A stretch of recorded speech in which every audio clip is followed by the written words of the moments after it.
루틴한 업무인 것 같으면서도 매일 약간 챌린지 되는 일들이 많기 때문에 스트레스를 많이 받지만 또 끝나고 나면 또 나름의 약간 성취감? 여행의 시작과 끝을 즐겁게 하실 수 있도록 열차가 아무런 지장 없이 운행을 마쳤을 때 철도 개통에서 저희가 안전 운행을 책임지고 있다는데 자부심을 느끼고 있습니다.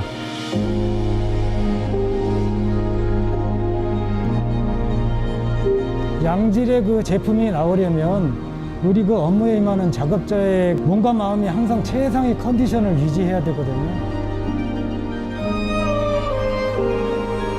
일은 이제 돈을 벌기 위한 수단이 동시에 자아 실현하는 방법 중에 하나라고 생각을 해요.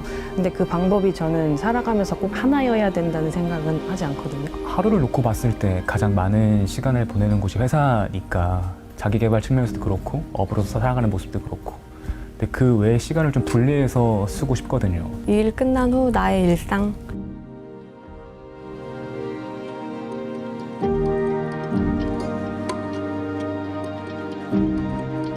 문제는 그 안에 있는 사람들과의 관계, 갈등. 가장 힘든 것도 어떻게 보면 사람 때문에 힘든 일이 많고 반대로 가장 만족스럽고 높을 때도 사람 때문인 것 같아요. 이런 것들을 유대감을 어떻게 강화를 할 수 있을까라고 고민을 많이 했었고 그걸 위한 수단으로 그러면 우리가 여가치나 인증을 한번 받아보자.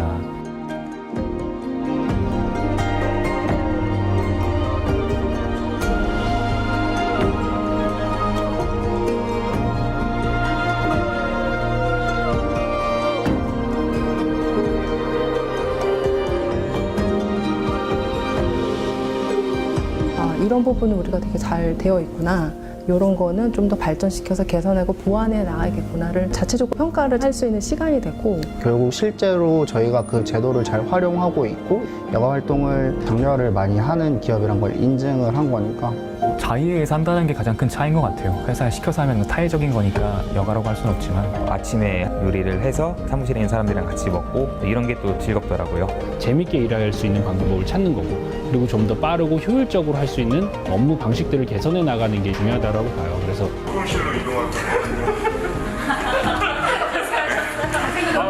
업무에 대한 나의 마음 그게 좀 더 커진 것 같아요. 옛날보다는.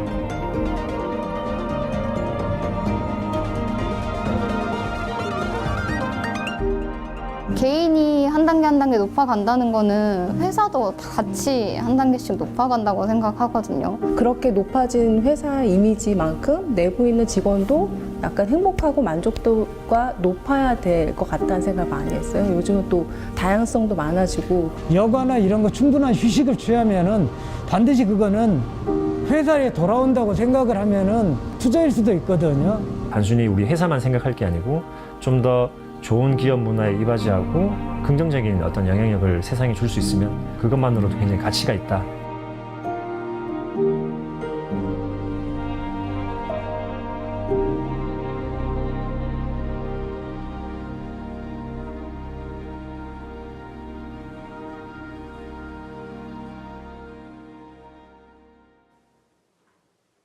안녕하십니까. 2022년 여가치나 인증 온라인 사업 설명회 진행을 맡게 된 교류협력팀 고아랑입니다. 먼저 바쁘신 와중에도 사업 설명회에 참여해 주셔서 감사하다는 말씀부터 드립니다. 그럼 바로 2022년 여가치나 인증 온라인 사업 설명회를 시작하도록 하겠습니다. 우선 여가치나 인증 제도가 무엇인지에 대한 개괄적인 안내를 해드리겠습니다. 여가치나 인증 제도는 지역문화진흥원에서 진행하고 있는 사업입니다. 지역문화진흥원은 국민 모두가 문화적 삶을 누리게 하기 위한 목적으로 설립되었습니다. 국민 개개인의 소소한 행복 추구와 일상 속 생활문화 환경을 만들어가고 있으며 보편적 문화가 있는 삶을 위한 가치를 확산하고 있습니다. 또한 국민의 문화권 보장을 위한 사업을 운영하고 있는데요. 이는 국민여가활성화기본법에서 자유로운 여가활동 기반을 조성하고 국민들이 다양한 여가활동을 통해 삶의 질을 향상시킨다는 기본 이념과 일맥상통하다고 볼 수 있습니다. 여가친화 인증 제도는 국민여가활성화기본법 제16조에 근거하여 근로자가 일과 여가 생활을 조화롭게 병행할 수 있도록 모범적으로 지원하고 운영하는 기업 및 기관을 선정하여 인증하고 지원하는 제도입니다. 여기서 말하는 여가치나 기업 및 기관은 여가 시간이 보장되고 여가 혜택 및 여가 환경이 제공되고 직원들의 여가 활동을 적극적으로 권장하는 기업과 기관을 말합니다.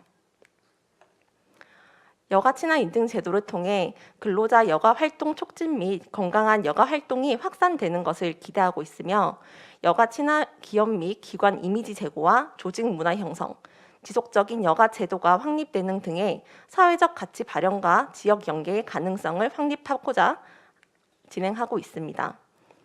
여가치나 인증 제도는 2012년부터 진행되었으며 2021년 기준으로 누적 총 293개의 기업 및 기관이 인증되었습니다. 2012년 10개의 기업에서 매년 증가하고 있으며 작년에는 총 92개의 기업 및 기관이 신규 인증되었고 작년부터는 공공기관이 처음으로 인증 대상 기관이 되어서 총 13개의 공공기관이 신규 인증되었습니다. 현재는 중소기업, 중견기업, 대기업, 공기업, 공공기관을 아우르는 여가치나 인증 제도를 운영하고 있습니다. 2021년 신규 인증 및 재인증 결과를 자세하게 설명드리겠습니다. 작년에는 총 110개사의 인증이 이루어졌으며 신규 인증과 재인증을 합하여 중소기업 66개사, 중견기업 5개사, 대기업 8개사, 공기업 18개사, 공공기관 13개사가 인증되었습니다.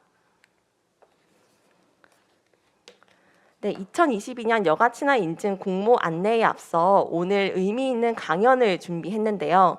여가와 관련하여 다수의 논문 집필과 연구를 진행하고 계시는 한국문화관광연구원의 윤소영 선임연구위원님을 모시고 이야기를 들어보려고 합니다. 오늘 이야기해 주실 주제는 왜 여가치나 기업이어야 하는가인데요. 아무래도 현재 참석해 주시고 계시는 분들이 다 여가에 관심 있는 분들이라서 많이 공감하실 내용일 것 같습니다. 지금 스튜디오에 나와 계시는데요. 네, 바로 강연 부탁드리도록 하겠습니다. 예, 소개받은 윤소영입니다.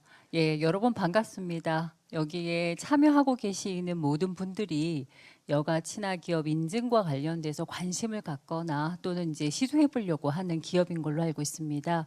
오늘 저는 왜 여가 친화 기업이어야 하는가라는 주제로 여러분들과 여러 가지 이야기를 좀 나눠보려고 합니다. 편안하게 이야기 들으시면 될 것 같습니다. 여가라는 부분에 대한 얘기를 좀 말씀을 좀 드리면 제가 처음에 이제 여가와 관련된 업무를 하게 됐을 때 많은 사람들이 놀고 먹는 것이 여가다 뭐 이런 얘기를 하셨어요. 근데 뭐 그게 뭐 이렇게 틀린 말은 아니죠. 지금도 놀고 먹는 게 굉장히 우리 삶에서 굉장히 중요한데 그 당시에 2000년대 초반에 놀고 먹는다라는 개념 자체는 굉장히 부정적으로 얘기가 됐던 내용입니다. 그런데 최근에는 실제로 우리의 삶에서 놀고 먹는다는 것 자체가 삶에 굉장히 중요한 영역이고 또 우리가 지금 코로나19 상황에서 이것이 얼만큼 삶에서 중요했는지를 아마 실감을 하셨던 것 같아요. 이렇게 여가에 대한 생각과 여가가 중요하다는 생각은 예전에 비해서 지금 많이 달라졌습니다.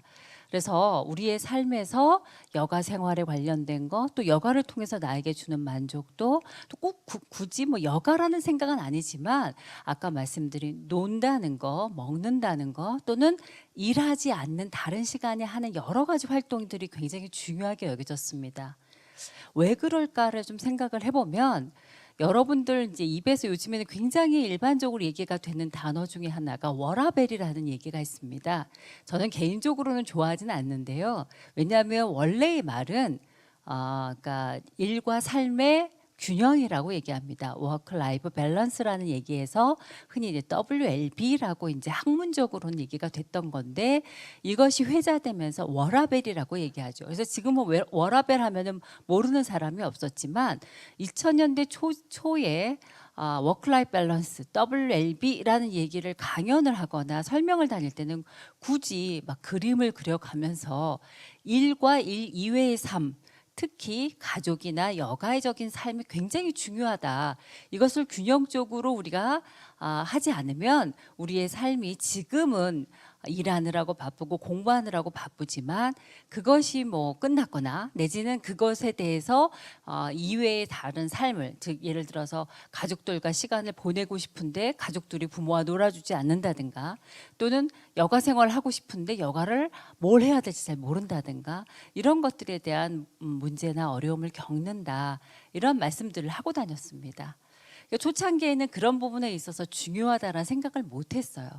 근데 최근 들어서는 우리의 삶이 너무 일만 했더니 힘들어, 또는 일하는 시간이 너무 길어서 가족들과 함께 보내고 싶은데 시간이 없어, 또는 은퇴를 했는데 은퇴한 후에 나는 옛날에 뭘 하고 싶었는데 그걸 은퇴하고 나서 하려고 하니까 잘 모르겠어, 어디서 해야 될지 모른다든가, 또는 뭘 해보고 싶은데 주변에 사람이 없어서 같이 할 사람이 없다든가, 이런 거에 대한 사람들이 경험을 하게 됩니다. 그래서 문제라는 생각을 하게 되고, 그런 것들을 우리 일상적인 삶에서 워라밸을 좀 실현시키자, 뭐 이런 이야기들 하게 되고, 그건 너무나 일반적으로 됐던 것 같아요.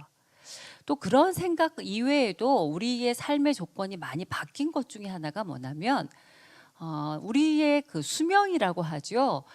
우리의 삶이 굉장히 연장이 돼서 평균 수명이 길어졌습니다. 찾아보면 지금 현재 우리의 평균 수명은 남성들이 여성들보다 평균 수명이 적다고 하는데, 2019년도에 남성들도 평균 80세가 넘어섭니다. 여성들은 평균 80세가 넘어선 시점이 2000년대, 2010년대 입니다. 그래서 실제로 우리가 이제 평균 80세 이상은, 평균이라는 건 그보다 훨씬 많이 오랫동안 사는 분들이 많으신 거고요. 그렇게 해서 평균적으로 수명이 80세, 흔히 얘기해서 100세시다라고 얘기하고, 요즘에는 100세도 모자라서 120세까지 산다, 뭐 이런 얘기를 말씀하십니다. 근데 이렇게 수명이 길어지다 보니까 문제는 우리가 그동안은 삶을 살아가는 방식 자체가 학령기가 돼서, 어렸을 때 태어나서 학령기가 돼서 학교에 가서 학업을 하고, 학업을 하는 거에 가장 궁극적인 목적은 취업을 하고 직업을 갖는 거였고, 이런 직업을 가져서 직장 생활을 하다가 은퇴를 하고 있다가, 아까 말씀드린 대로 60세, 70세의 평균 수명이면 60세 은퇴해서 70세까지 한 10년 정도 살다가 우리의 생을 마감을 했어요. 근데 이제는 80세 이상 100세, 120세까지 살게 됐고, 또 사회는 또 크게 변해서 이제 우리 노동 수명도 줄어들었다고 하죠. 흔히 얘기해서 정년이 빨라졌습니다. 그래서 요즘에 정년을 60세까지 하는 데가 많지 않아요. 특히 사기업 같은 경우에는 60세 이상 직장 생활을 하는 분들이 많지 않은 걸 볼 수 있습니다. 물론 이제 이런 것들이 이제 보장되기 위해서 여러 가지 제도들이 있습니다만, 실제로 이런 정년은 빨라지고 우리가 살게 되는 평균 수명은 길어지고 건강 상태는 좋아지고, 뭐 이러다 보니까 예전에 비해서 요즘에 자기 그 평균 나이를 예전에 비해서 0.7을 곱해라, 0.6을 곱해라, 뭐 이런 얘기들을 아마 들어보셨을 거예요. 이러다 보니까 아까 말씀드린 대로 학업을 해서 직장 생활하고 열심히 살다가 은퇴를 했는데, 그럼에도 불구하고 한 50년을 더 살아야 되는 거예요. 살아온 만큼 더 살아야 되는 거에 있어서, 그럼 어떻게 살지? 난 무엇을 하면서 살지? 이런 거에 대해서 고민하기 시작합니다. 그래서 그런 것들을 처음 겪은 세대를 베이비 부머 세대들이라고 얘기하고, 그들이 은퇴를 하기 시작하니까 우리 사회가 노후를 준비해야 된다. 그러면서 이런 노후를 준비하기 위해서 해야 되는 게 뭘 하고 살 건지, 뭐 먹고 사는 문제, 경제적인 문제, 뭐 복지적인 문제, 그것뿐만 아니라 일상적인 삶을 살아가는데 어떤 활동을 하고 살 것인지에 대해서 굉장히 관심을 갖기 시작했어요. 그래서 제가 2000년대 초에 연구를 막 하고 정책적인 지원을 하고 그럴 때는 여가에 대한 업무에 대한 얘기를 하면, 아까 말씀드린 대로 그저 놀고 먹는 거를 정책적으로도 연구를 해야 돼? 정책적으로 지원을 해야 돼? 국가가 보살펴야 돼? 뭐 이런 얘기를 하시던 분들이 2000년대, 2010년대 들면서 100세 시대의 여가적인 삶을 어떻게 살고 우리가 노후의 삶을 어떻게 활기차게 살 것인가, 흔히 뭐 액티브 에이징이라고 하죠. 그런 삶을 어떻게 살 것인가에 대해서 고민하면서 여가에 대해서 관심들을 갖기 시작한 거예요. 근데 문제는 여가란 아이가 굉장히 재밌는 게, 우리가 하고 싶다고 마음만 먹었다고 해서 또는 내가 필요하다고 해서 여가 활동들을 적극적으로 할 수 있는 게 아니에요. 예를 들어서 그런 얘기 들어보셨을 거예요. 뭐 이렇게 약간 뭐 그 은유적인 얘기이긴 하고 비속어이긴 하지만 놀아본 놈이 논다. 뭐 이런 얘기를 들어보셨을 텐데요. 실제로 내가 너무 바빠서 아이 키우느라고 바쁘고 직장 생활하면서 바빠서 은퇴 후에 내가 하고 싶었던 일들을 해보겠다. 이런 생각을 하셨던 분들이 은퇴 후에 실제로 그런 활동들을 하고 있느냐에 대한 연구를 추적해서 보니까 못 하시더라는 거예요. 왜 못하냐를 보니까 내가 해본 경험이 없어서 어디 가서 그것을 해야 될지 모른다는 거죠. 그러니까 예전에는 나는 음악을 참 좋아했고 밴드 활동도 하고 싶고 그걸 배워서 친구들과 같이 연주도 하고 싶고 동호회 활동도 하고 싶었는데 맨날 퇴근 시간도 늦고 또는 아이들 보느라고 너무 힘들고 직장 생활하는 거라서 너무 힘들어서 그런 것들을 생각만 가지고 있었던 사람들이 은퇴 후에 해보고 싶은데 이 나이에 어디 가서 그걸 배우지? 지금 배운다고 해서 그거를 내가 친구들과 함께 연주할 수 있을까? 뭐 이런 생각들을 하기 시작한다는 거죠. 그리고 실제로 은퇴를 하고 나니까 내가 경제적으로 예전에 여유가 있었던 40대, 50대에 비해서 소득도 줄고 은퇴 후에 내가 경제적으로 어렵기 때문에 뭔가 새롭게 시작하려니까 엄두가 나지 않는 거예요. 그래서 많은 사람들이 다 어떻게 있냐면 집안에 계세요. 그리고 인터넷 같은 것에 이렇게 기술을 배워서 인터넷에서 게임 하시던가 또는 인터넷으로 자기가 배우려고 했던 것들 요즘 유튜버나 이런 것들 잘 돼서 배우시면서 실제로 그거로 만족하지 못하시거나 이런 경우들도 많습니다. 아까 말씀드린 대로 여가란 놈이 굉장히 그 재미있는 놈이다라고 말씀을 드렸는데 왜 그러냐면 여가도 경력이 필요하다라고 얘기를 해요. 우리는 직업에만 경력과 이력이 필요한 게 아니라 이렇게 활동을 하는 것은 그 경력이 필요하다 그래서 이제 전문가들이나 학자들이 여가 경력, 레저, 커리어라고 얘기합니다. 커리어가 필요하다라는 건 하루아침에 이루어지는 것이 아니라 내 몸에 나이테를 하나하나 켜켜이 쌓여 나아가야만 여가 활동들이 내가 만족스럽고 하고 싶은 거 또는 그것이 어렸을 때부터 해왔던 것을 중단하지 않고 지속해서 노후에도 내가 경제적으로 좀 여유가 없더라도 어디서 뭘 해야 될지 안다든가 또는 그동안 같이 했던 사람들과 함께 한다든가 이렇게 하기 시작하는 겁니다. 그래서 여가란 그 특성은 다른 거하고 좀 다르게 이렇게 경험치가 많이 쌓여야 하는데 지금 새롭게 생명이 연장됐고 수명이 연장됐던 또는 은퇴가 빨라졌던 베이비 부모들이 실제로 지금 노인들하고 좀 다르게 나 어렸을 때는 뭐 좀 배웠고 해본 경험이 있는데 그리고 또 그런 것들을 은퇴 후에 해보고 싶은데 이게 욕구라고 하죠. 하고 싶은 게 있는데 잘 모르겠어. 이런 생각들을 하게 됩니다. 그래서 그런 불일치로 인해서 불만족으로 인해서 어떻게 살아야 될 것인가에 대해서 고민하기 시작하는 첫 번째 세대라고 얘기해요. 그래서 뉴 에이지 뭐 이렇게 얘기하는데 뭐 그건 그렇고요. 이렇게 여가에 대한 특성이 일반적으로는 다른 우리가 활동을 하는 거와 좀 다르게 경험이 필요하다는 측면에서 생애 주기에 따라서 지속되어야 한다라는 그런 내용들을 얘기를 합니다. 근데 어렸을 때는 우리가 좀 많이 배워요. 요즘 아이들은 참 이것저것 많이 배우더라고요. 저도 어렸을 때도 배웠던 것 같은데 배우고 활용은 잘 못한 것 같아요. 배우기만 했던 것 같은데 요즘 아이들은 배우기도 하고 활용도 잘하고 자기가 하고 싶은 것들을 열심히 찾아서 어디서 뭘 해야 될지 잘 알고 또 혼자서 하는 일도 잘하고 여러 사람이 하는 일도 잘하는 것 같은데 실제로 그 경험이 그 나이가 들면서 학령기가 지나서 또는 청소년기를 지나서 청년을 지나서 중장년층까지 지속되지 않으면 노년기에는 굉장히 어렵다라는 측면에서 우리가 지금 사회에서 그런 경험들을 계속 지속해야 돼요. 그런데 이거는 이제 개인적인 문제라고 그러면 본인이 알아서 잘하면 되지 않느냐라고 얘기하는데 실제로 많은 사람들이 하고 싶지만 그런 것들을 제대로 하고 싶지만 하질 못해요. 왜 그런가를 봤더니 학령기에는 할 거리가 너무 많습니다. 그냥 배워야 되는 거고요. 또 요즘에는 그 배우는 것이 학교 진학을 위해서 하는 경우들도 많고요. 또는 뭐 한가 타의에 의해서 하는 경우들도 많습니다. 하여튼 뭔가 굉장히 바빠요. 특히 대학생들도 굉장히 여유가 많을 것 같은데 그렇지 않아요. 요즘 대학생 같은 경우에들은 여가 활동들을 뭘 하고 있는가를 보았더니 실제로 그 흔히 얘기해서 다양한 여가 활동을 지속하거나 자기가 하고 싶은 여가 활동들을 계속하는 경우들이 많지 않아요. 그런데 많은 사람들은 또 여가 생활을 잘하고 싶어요. 그래서 심리학자들이 얘기한 것 중에 한 개념이 뭐냐면 여가 강박이라는 개념이 있어요.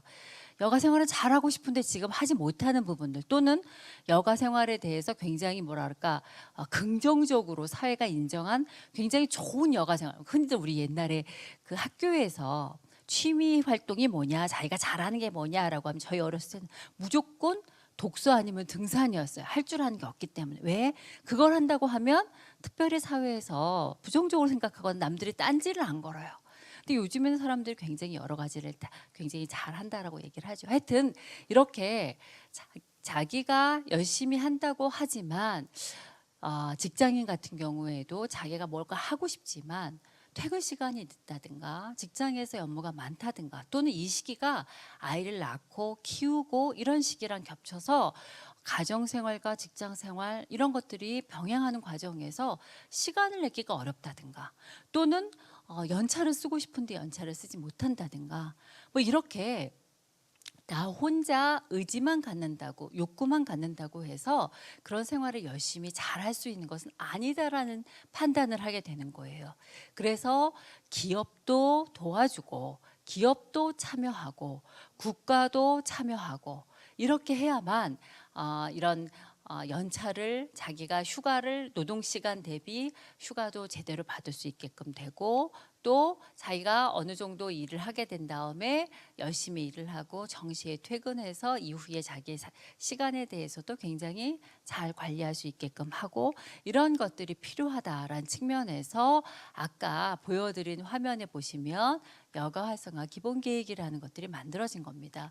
실제로 많은 사람들이 아까 말씀드린 대로 2000년대 초반에는 여가도 개인이 하는 여가 시간, 잠자는 시간도 국가가 관리해야 돼? 뭐 이런 식의 생각을 하셨다면 요즘에는 그렇지는 않다라는 것에 동의를 많이 하시는 것 같아요. 그런 측면에서 기업들이 기업 안의 구성원들 뿐만 아니라 지역사회에 있는 지역 주민들 또는 더 나아가서 국민들이 여가 생활에 대해서 관심을 가져야 된다라는 측면에서 여가 친화 제도라는 것들이 필요하다라는 것들을 얘기할 수 있을 것 같습니다. 근데 실제로 이 여가 얘기를 계속 하고 있으면 그 여가가 왜 중요한데? 뭐 이런 말씀들을 또 의외로 또 하시는 분들도 계시고요. 또 궁금하기도 해요. 근데 그런 여가가 왜 중요하니? 뭐 이런 식으로 이제 질문하시는 분들도 계세요. 근데 실제로 여가가 중요하다기보다 아까 말씀드린 그런 사회가 변화하면서 우리 삶이 예전하고는 다르게 삶의 무게나 중심점이 좀 바뀐 거예요.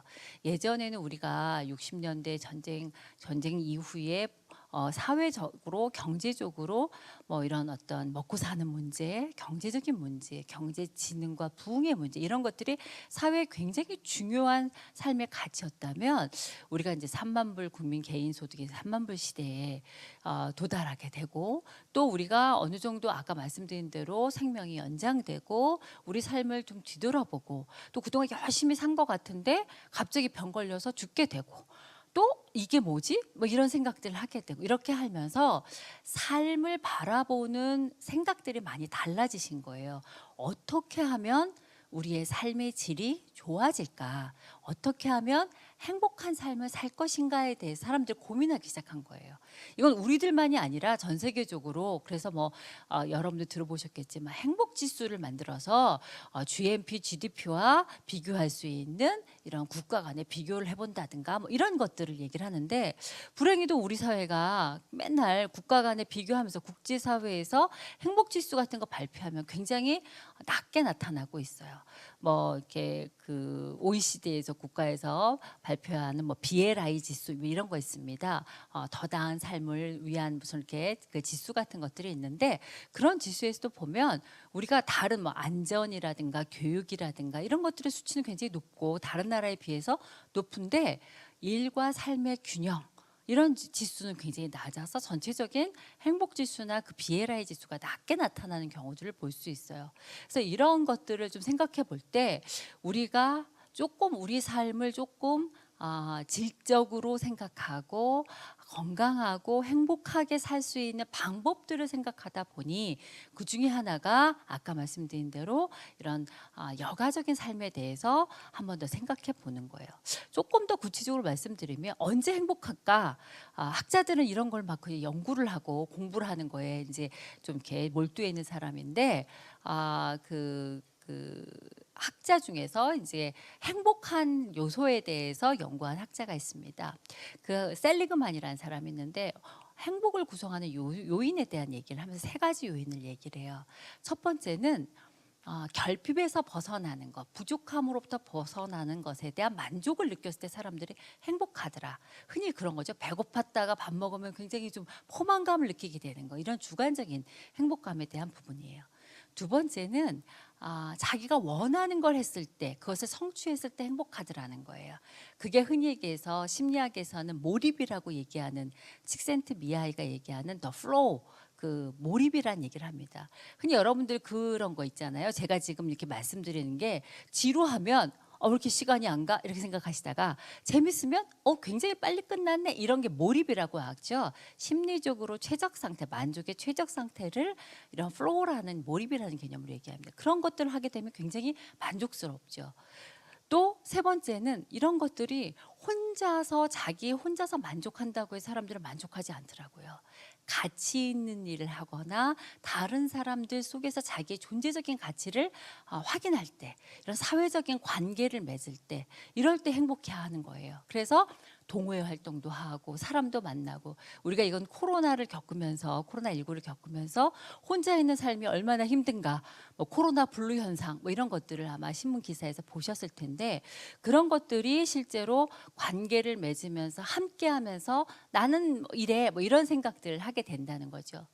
그런 3가지의 셀리그만의 얘기와 더불어서 최근에 학자들 2사람이 그 서지와 윌이라는 사람이 그런 얘기를 했어요. 그렇게 하는 것뿐만 아니라 인생을 살아가는데 삶을 균형적으로 살아가는 그런 균형적인 감각을 키우는 게 굉장히 행복의 조건이다. 돈만 추구하거나 종교적인 생활만 한다든가 또는 공부만 열심히 하는 것보다 삶에 있어서 여러 가지 중요한 가치들을 균형적으로 배분해서 살아가는 것이 행복의 조건이다. 이런 얘기를 하게 됩니다. 그래서 실제로 이런 지금 말씀드린 행복의 조건에서 우리가 즐거움을 추구하는 것, 여가의 속성은 즐거움이에요. 즐거움은 어떤 거에서 나오는 거냐면 내가 원해서 하기 때문에 즐겁습니다.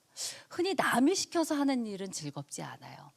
최근에 제가 재밌게 봤던, 끝났지만 재밌게 봤던 드라마가 있는데, 거기에 드라마에서 직장 생활을 하는 그 사람에게 자꾸 동호회를 들으라고 해요. 여러분도 보셔서 알 수 있을 텐데요.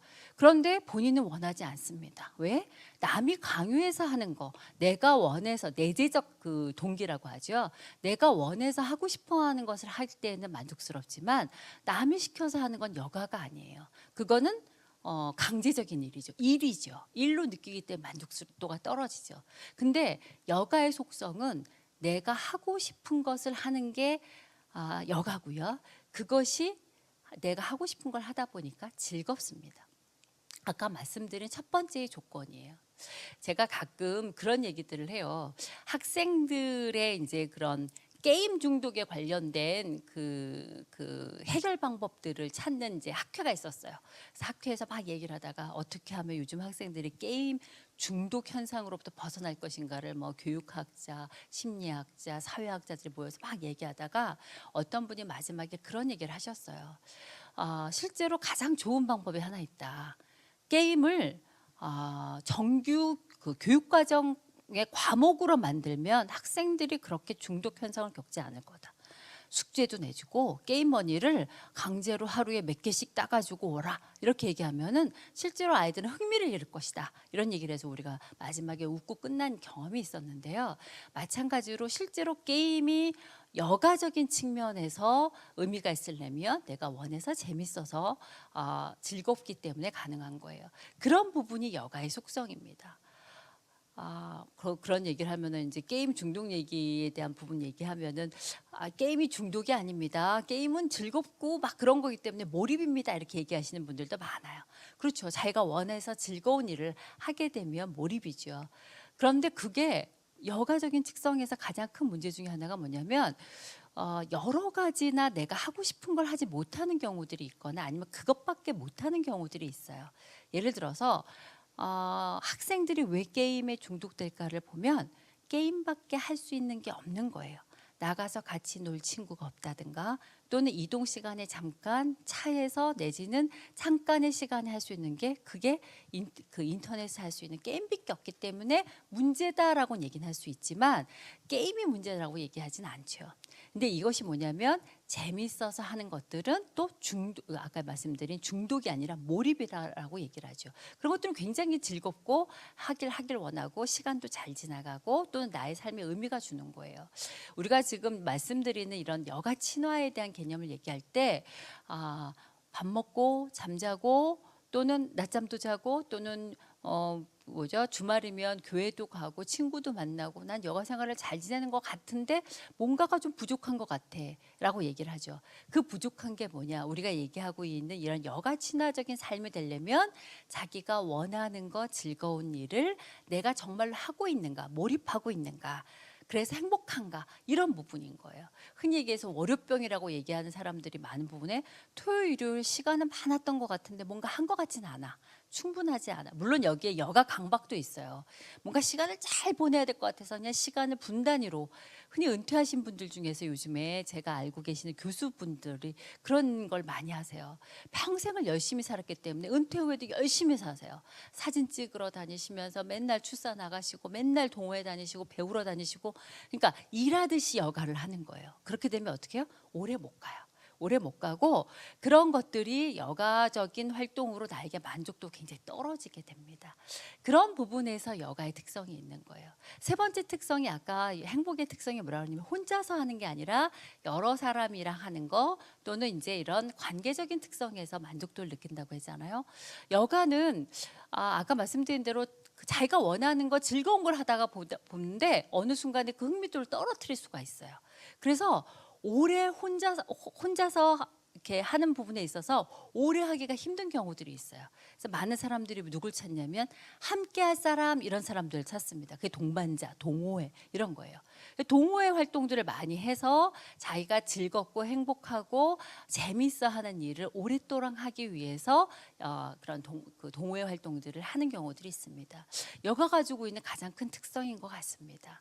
근데 이런 것들이 아까 말씀드린 대로 혼자서 하기가 힘들다라는 말씀을 좀 드렸고요. 그런 게 이제 함께 사회나 또는 기업이나 또는 국가나 함께 고민을 해야 되는 시점인 것 같습니다.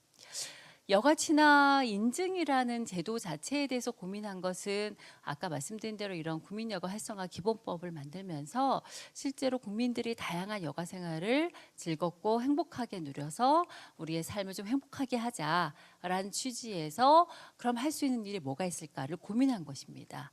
그랬을 때 어떤 걸 할 수 있을까? 라는 거에 첫 번째는 일단 우리나라 사람들 너무 일을 많이 하니까 노동시간이 기니까 이런 노동시간과 대비될 수 있는 여가 시간을 확보해 주자. 그래서 제일 먼저 한 게 이제 근로시간 단축에 대한 주 40시간 근무제 또는 주 52시간 시간을 정해놓고 노동시간 단축에 대한 거, 이런 것들을 이제 함께 얘기했고 또 정시 퇴근에 대한 부분들을 같이 고민하게 됐고 또 휴가에 대한 연차 휴가를 그러면 1년 동안에 내가 부여받은 직장인들 같은 경우에는 연차 휴가를 어느 정도 쓸 수 있는가. 실제로 다 못 쓰는 경우들이 되게 많은 경우들이 많았어요. 초창기에 저희가 이제 이런 기업에 가서 컨설팅을 하거나 같이 방문을 했을 땐 그랬습니다. 그래서 이런 시간적인 부분에 있어서 일하는 시간 이외에 남는 다른 시간, 여가 시간을 최소로 확보해 주는 방법들이 필요하다라는 것들을 고민했습니다. 최근 들어서 이러한 그 시간에 대해서 굉장히 여러 가지 방법들을 고민을 많이 하세요. 그러니까 뭐 학교 같이 학교에서 보통 하고 있는 뭐 안식년이나 휴식년 같은 것도 기업에서도 적용을 하고 계십니다. 이렇게 자기가 회복할 수 있는 시간들을 여가 활동을 통해서 충분히 할 수 있도록 제도 구조적으로 보완하는 방식이 필요하다. 이런 고민들을 하게 된 거고요. 또 다른 측면에서 이제 공간적인 측면들을 고민을 하기 시작했어요. 여가가 실제로 우리의 삶의 공간에서 여러 가지 방식으로 발현될 수 있지만 특정한 장소에서만 할 수 있는 경우들이 많습니다. 운동을 하고 싶다라든가 또는 뭘 배우고 싶다든가 또는 내가 조금 그 어떤 사람들과 관계를 맺고 싶다든가 이랬을 때 공간적인 측면들이 필요하다라고 얘기를 하죠. 그래서 최근에는 여러 기업에서 이런 공간적인 부분들을 확보해 준다든가 또는 멍 때릴 수 있는 공간을 따로 만들어준다든가 이렇게 어떤 개인의 회복과 어떤 여가 활동을 하기 위해서 동호회를 함께 할 수 있는 교육 공간들을 제공해 준다든가 또는 그런 공간을 찾아갈 때 비용을 지용해 준다든가 이런 방식들에 대해서 고민하는 것이 이제 이런 여가 그 친화에 관련된 제도이고 그런 기업들이 여러 가지 측면에서 이제 선정이 됐다든가 인증이 됐다든가 그렇게 볼 수 있습니다. 근데 실제로 그런 생각들은 하루아침에 바뀐 건 아니고요. 한 10여 년 동안 우리 사회가 변하는 과정에서 저는 이제 그거를 목격하면서 최근 들어서는 이런 설명이 없어도 아마 지금 들어와 계신 기업들이나 또는 관계자분들 또 이미 인증을 받은 기업 같은 경우에는 굉장히 현장에서 그런 요구들이 굉장히 많은 것을 알고 그런 제도들 또는 굉장히 혁신적인 제도들을 도입하고 계시는 경우들이 많아요. 제가 현장을 방문했던 기업 중에 굉장히 인상 깊었던 기업은 회사 대표님이 오셔서 더 이상 우리 기업은 이렇게 해선 창의성과 생산성을 낼 수가 없다. 그래서 금요일 오후는 직원 중에 최소 인력, 각 부서의 최소 인력만 남고 다 직장 그 회사 밖으로 나가라. 뭘 해도 상관없다. 그래서 금요일마다 그것이 이제 점점 확대되고 그 맨 처음에는 지원을 하는 뭐 지원금도 주고 해서 뭘 했는지를 써서 내도록 했는데 그것도 필요 없어요. 그래서 그런 방식들을 도입해서 직원들이 맨 처음에 뭘 해야 될지 뭐 집에 가서 일찍 나는 주중에 너무 피곤했으니까 쉬자, 잠자자 이렇게 했는데 시간이 지날수록 나도 뭘 해봐야 되겠다라는 생각을 하게 되고 지원도 해주는 방식이 여러 가지니까 그런 것들을 모든 직원들이 적극적으로 참여하는 사례도 봤어요. 또 어떤 기업 같은 경우는 이제 회계 그 법인 그 회사였는데요. 그런 회사에서는 실제로 자기네가 일하는 시간이 어떤 때는 굉장히 어떤 달은 되게 좀 여유로운 달이 있고 그 회계 업무나 이런 세무 업무 같은 것들이 집중되는 그런 시점이 있어서 연중에 실제로 그 근무 시간을 연중으로 놓고 자기 회사에 적합한 시간 스케줄을 개인 전체적으로 회사에서 허용을 해주도록 하는 거예요. 전체 1년간의 노동 시간에 맞게끔 달별로 자기 근무 시간들을 조정해주는 방. 우리는 보통 이렇게 9 to 6의 그 근무 시간을 뭐 아침에 8시에서 5시에 출근한다는 유연근무 아니면은 근무 시간을 주 40시간 안에서 근무를 조정하는 방식만 봤는데 제가 그 회사를 가고 나서 굉장히 이렇게 혁신적으로도 해볼 수 있구나. 이거는 다 기업의 특성에 맞게 자신의 조직 안에서 이루어질 수 있는 방식입니다. 그런데 또 제가 목도했던 기업 중에 어떤 기업이 있었냐면 실제로 이런 분위기를 타서 실제로 이제 그 부서에서 부서장이 우리 부서는 이제 술만 먹고 그러지 말고 우리 부서비 가지고 문화활동 좀 같이 하자. 그래서 연극 공연도 보고 영화도 좀 보고 클래식도 좀 공연도 보고 이런 거 하자. 월별로 그런 걸 하는데 또 우리끼리만 하면 가족들과 보내기 힘드니까 부부가 함께 동반을 해서 참여하는 뭐 부인이나 남편이 없으면 여자친구나 남자친구까지 해서 그런 모임을 한번 해보자. 그래서 정기적으로 그런 모임을 했어요. 근데 실제로 그 직원들이 좋아하지 않는 거예요. 왜 안 좋아하냐면 왜 그런지 다 이해하실 거예요. 실제로 그 직장의 문화가 그 공연을 보는 공간만 달라졌지 그대로 이어져 오는 거예요. 그래서 내가 과장의 부인으로 거기에 참여하게 되면 밥을 먹거나 공연을 볼 때 과장 부인으로서의 역할을 해야 되는 거죠. 동등하거나 문화 자체가 수평적이지 않을 경우에 실제로 그것을 의도는 좋았지만 그 안에서 그것이 직원들의 만족도가 떨어지는 겁니다. 이 얘기는 무슨 얘기냐면 어떤 제도를 만들거나 실제로 이걸 시스템적으로 만드는 걸 우리는 지금 고민을 하고 있잖아요. 근데 이런 고민을 할 때 첫 번째 조건은 실제로 그 구성원이 원하는가야 되는 거예요. 아까 말씀드린 그 드라마에서도 동호회를 나는 하기 싫은데 자꾸 와서 동호회를 하라고 하는 거예요. 그건 원하지 않기 때문에 만족도가 떨어지는 거죠. 나는 공연은 보고 싶지만 공짜로 내가 회사에서 내 남편이 다니는 회사에서 공연을 보여준다고 해서 한 번은 따라갔는데 갔다 오니까 별로 기분 안 좋아요. 나는 과장 와이프로 따라갔기 때문에. 뭐 이런 경험이 쌓이면 만족도가 떨어지는 거죠. 지속되기 어려운 거예요. 실제로 여가는 아까 제가 말씀드린 대로 좋아서 하는 일을 자발적으로 하는 거예요. 그래서 동호회 활동을 하는 것을 회사에 자꾸 동호회를 만들어라는 게 아니라 그런 분위기를 만들어주는 겁니다. 하나의 사례를 더 말씀을 드리면 독일에 차를 만드는 그 회사가 있는 그 지역에 주 40시간이 아니라 주 35시간을 도입하면서 자 우리 지역에는 이런 노동 시간을 근무 시간을 좀 줄이니까 이런 가족들과 함께 보내는 시간이 많아질 거야. 이렇게 생각을 해서 이 노동 시간을 근무 시간을 줄인 다음에 1년 뒤에를 봤더니 실제로 그 지역에 오히려 이혼율이 높아졌대요. 이런 보고가 있어요. 왜냐하면 실제로 문화가 안 바뀐 상태에서 부부 간의 관계가 좋지 않은 상태에서 두 부부가 함께 있는 시간이 늘어나는 건 오히려 싸움할 시간을 더 많이 만들어주는 거예요. 그러니까 제가 말씀드리고 싶은 건 제도를 만들고 이런 시스템을 기업에서 도입하면서 첫 번째 해야 되는 건 조직 문화에 대한 내용을 우리가 한번 생각해 보자. 우리가 우리 직원들이 원하는 걸 마음껏 이야기할 수 있는 구조인가. 또 이런 여가 친화와 관련된 제도를 우리 그 직장에 맞는 제도를 우리가 고민하는가. 또는 우리 직원들이 원하는 제도가 있는데 우리는 경영진이나 또는 총무팀이나 또는 여가지원 제도에 대해서 고민하는 누군가 혼자서 사무실에 앉아서 고민하는 건 아닌가. 이런 거에 대해서 한번 점검해 보는 것도 필요한 것 같습니다. 제가 말씀드린 거에 대한 취지는 다 아실 거예요. 아마 공감하실 것 같고요. 이런 취지에서 이제 이런 제도가 만들어졌고 이런 제도가 확산되고 있다라는 걸로 이해해 주시면 될 것 같고 제 뒤에는 또 조금 더 구체적인 사례들을 말씀해 주시는 걸로 알고 있습니다. 이런 것들을 통해서 우리 사회가 조금 더 행복한 사회가 되는데 한 걸음 나아갔으면 좋겠다는 의미에서 제가 짧은 의견으로 말씀을 드렸습니다. 제 이야기는 이걸로 마치겠습니다. 예, 감사합니다. 네, 좋은 말씀 감사드립니다. 말씀 주신 것처럼 왜 요즘 기관 및 이제 기업들이 여가 친화 경영에 관심을 갖고 있는지 그리고 왜 관심을 가져야 되는지 알 수 있는 시간이었던 것 같습니다. 다음으로 많은 기업에서 어떻게 하는 것이 잘하는 여가 친화 경영이냐 그런 사례가 좀 궁금하다라고 많이 질의를 주시고 계세요. 이것에 대한 궁금증을 저희가 조금이나마 좀 해소해 드리고자 작년에 우수 사례로 선정된 2개의 기업을 모셔봤습니다. 바로 남경 엔지니어링과 넵튠이라는 이제 회사인데요. 먼저 가족을 생각하는 마음을 나누어 함께 걸어가는 기업 남경 엔지니어링의 사례를 들어보고자 합니다. 발표는 윤태열 대표이사님께서 수고해 주시겠습니다. 예, 안녕하십니까. 주식회사 남경 엔지니어링 대표 공학박사 윤태열입니다. 우리 회사는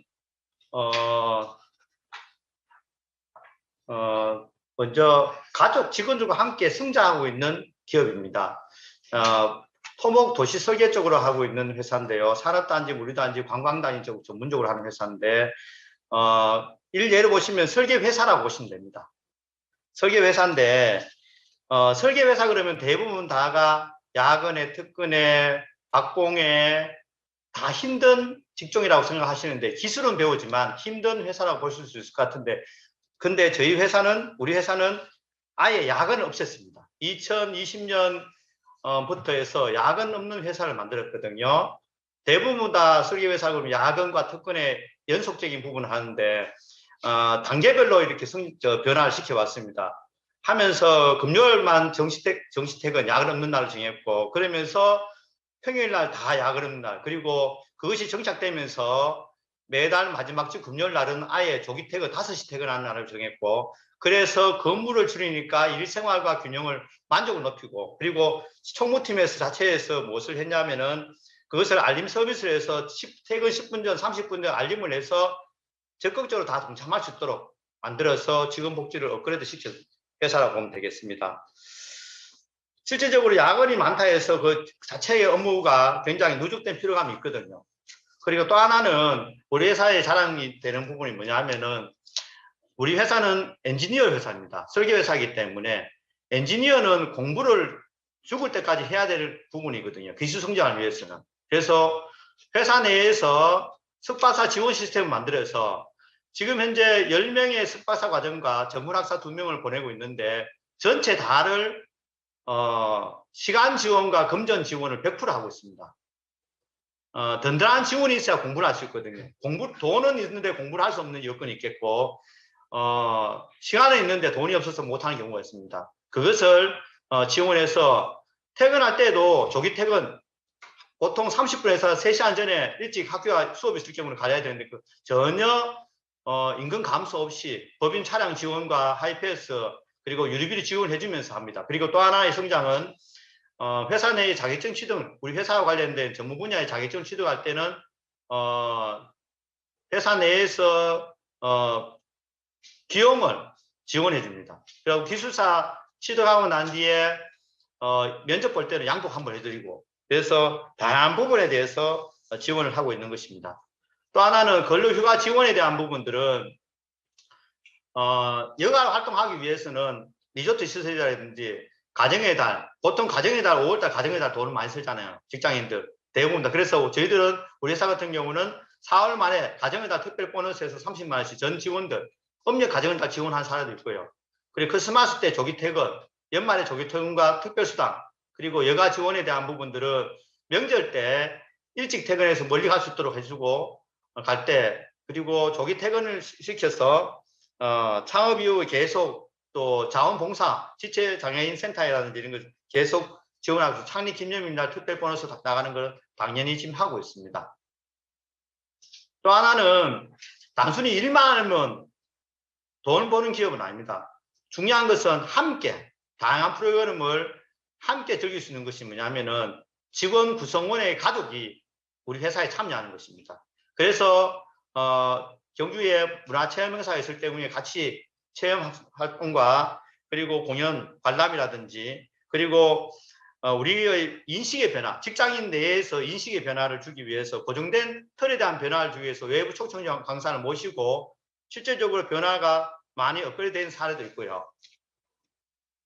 또 하나는 봄과 가을에 봄에는 3박 4일에서 3박 4일 정도, 가을에는 1박 2일에서 2박 3일로 국내 투어를 워크숍을 가는데 워크숍 갈 때 가족들하고 같이 갑니다.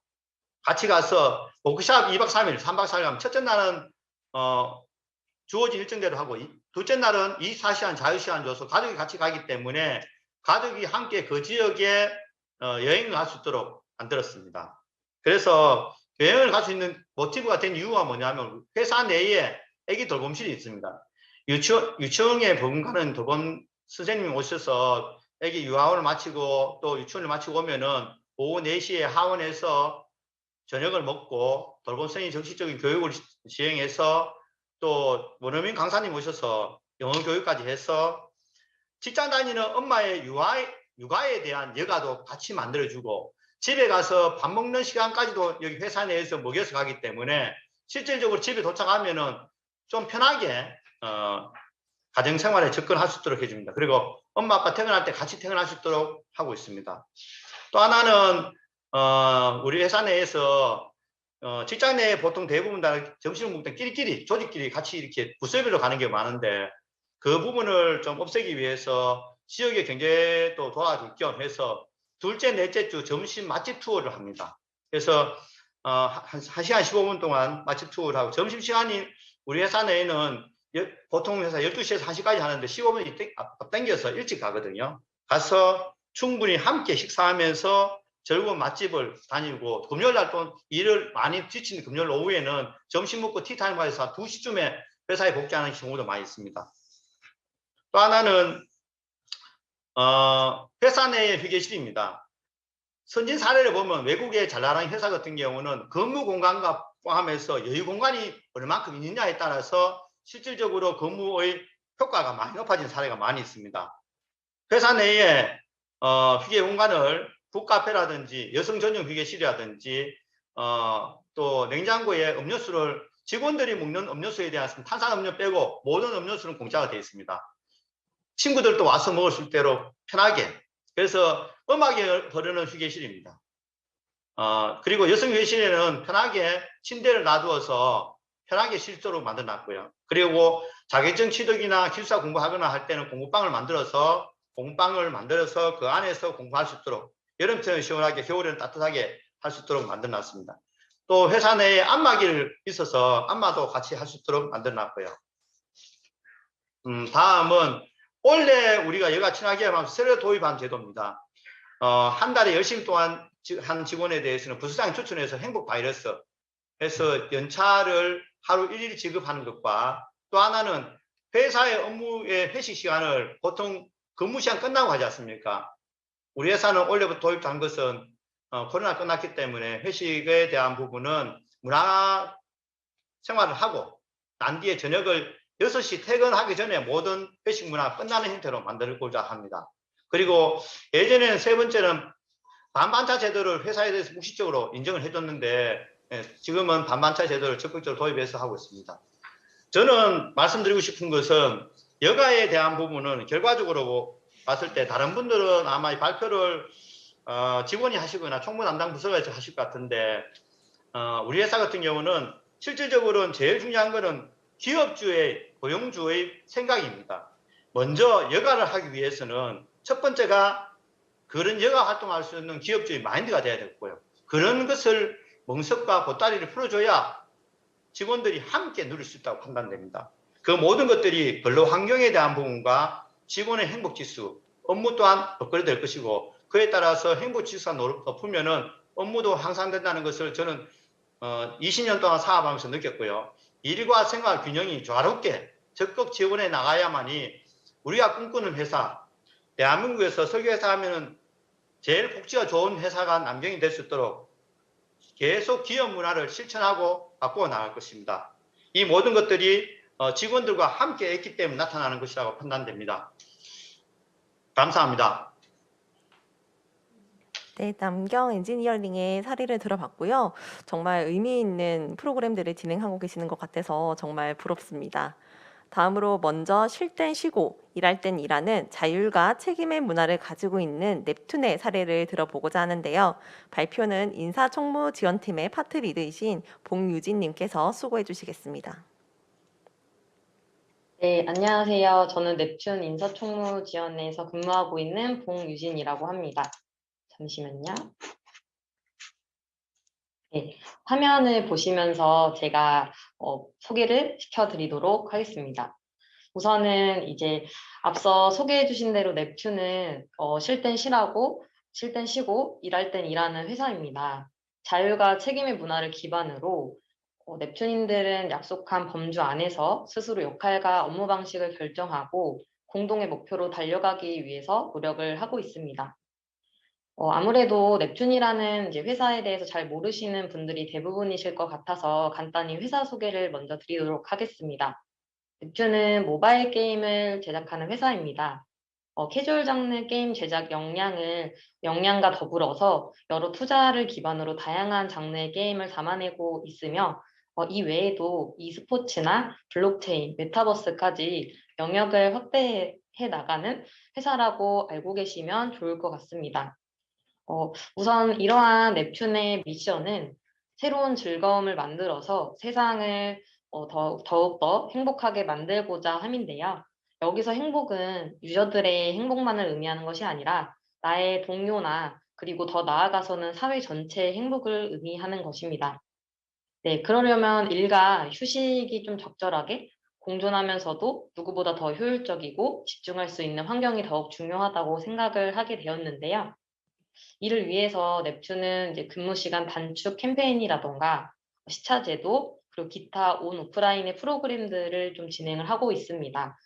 이렇게 넵튠이 진행하고 있는 부분을 제가 하나씩 소개시켜 드리려고 하는데요. 먼저 넵튠의 그 한 주의 실제 근로 시간을 단축하는 캠페인을 진행하고 있는데 이 부분은 이제 매주 월요일에 오후 2시 출근을 진행하고 있고 그리고 점심시간을 이제 기존의 1시간에서 1시간 30분으로 연장해서 진행을 하고 있습니다. 그리고 여기에 더하여 본인의 연차 휴가를 1시간 단위로 사용할 수 있는 시차 제도를 도입을 했습니다.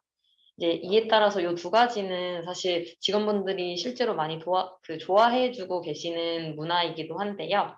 실제로 좀 서베이를 통해서 반응을 들어봤더니 매주 월요일 오후 2시 출근으로 월요병이 없어졌다라고 말씀해 주시는 분들도 계셨고, 잠깐의 개인 업무 은행이라던가 관공서 업무나 그리고 일에 집중이 안 될 때 시간 단위로 이제 휴가를 사용할 수 있어서 매우 좋았다라고 말씀해 주시기도 하였습니다.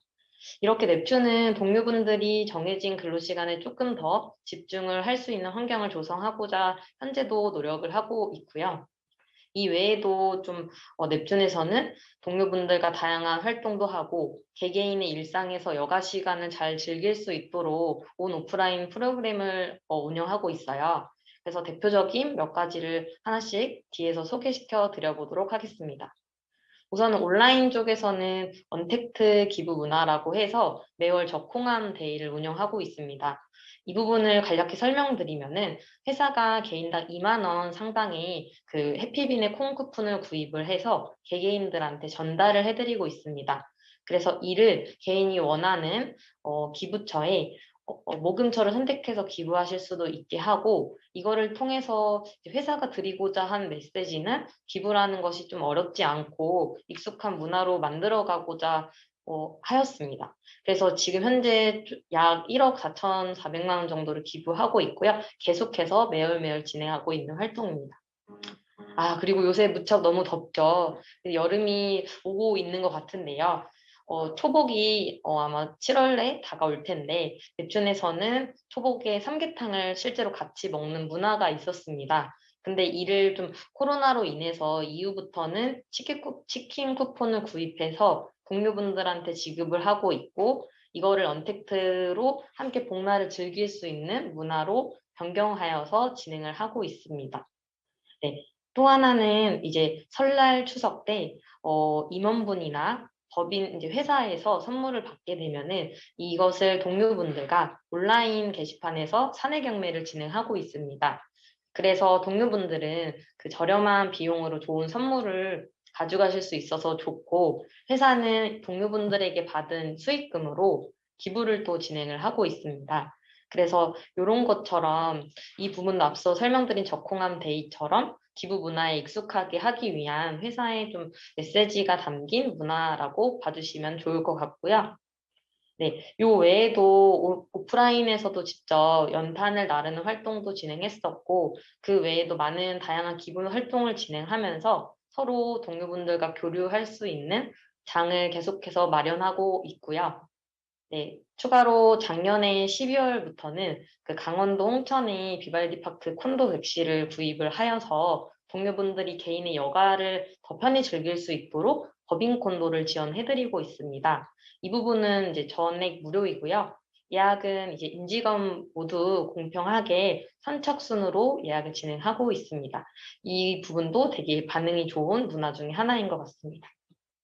네, 그리고 그 외에도 이제 넵튠에서 작년에 여가 친화 인증 이후에도 계속해서 동료분들의 여가를 위해 노력을 하고 있는데요. 올해 초에는 더 쾌적한 사무 환경을 위해서 이사를 진행하였고, 이전보다 휴게 공간도 더 많이 확대하고, 그리고 심도 더 자유롭게 즐길 수 있도록 무인 카페 서비스를 도입을 해서 편하게 휴게 공간을 이용하실 수 있도록 하니까 직원분들의 실제 휴게 공간 이용률도 높아지고 있습니다. 그래서 이렇게 앞으로도 넵튠은 동료분들의 여가를 위해서 계속 노력하는 기업이 되도록 하겠습니다. 네, 이상입니다. 감사합니다. 네, 발표 감사합니다. 남경 엔지니어링과 넵튠의 사례가 올해 공모에 접수하시는 많은 기업 및 기관들에게 도움이 되었으면 좋겠습니다. 다음으로 오래 기다리셨습니다. 2022년 여가 친화 인증 공모에 대해서 설명해 드리도록 하겠습니다. 네, 앞서 말씀드린 대로 여가 친화 인증 제도는 모범적인 여가 친화 경영을 하고 있는 기업 및 기관을 선정하는 사업입니다. 올해는 약 200개 내외의 기업과 기관을 인증할 계획입니다. 작년에는 제 인증사를 포함하여 126개사가 공모 접수를 해주셨고 올해는 110개사가 작년에는 110개사가 인증되었습니다. 여가 친화 인증 대상에 대해서 말씀드리겠습니다. 대상은 행정기관, 지방자치단체, 교육기관, 기업, 법인 등 굉장히 포괄적입니다. 공고문에도 나와 있기 때문에 좀 자세히 살펴보시면 좋을 것 같고요. 다음으로 인증 배제 대상에 대해서 좀 말씀드리겠습니다. 배제 조건은 주 52시간 시행 미준수 기업, 여가 친화적 근로환경 저해 및 위반 기업, 사회적 무리, 비윤리적 행위 발생 기업 등을 인증 배제 대상으로 두고 있습니다. 그러나 인증 배제 대상이 되더라도 소명 절차가 있습니다. 서명 검토 후 인증 배제 조건에 해당되는 기업 및 기관에게 소명 기회를 부여하게 됩니다. 먼저 인증 배제 결과 및 소명 절차와 관련된 내용을 안내드리면서 소명 의사에 대해서 기관 및 기업에게 조사를 좀 드립니다. 그다음 그 기업 및 기관에서 소명 요청을 해주시면 소명 자료를 준비하셔서 제출해 주시면 되시고요. 제출해 주신 소명 자료를 검토하고 면접 조사나 현장 조사를 통해서 검증이 진행됩니다. 이후 최종 심의 때 인증 여부가 확정됩니다.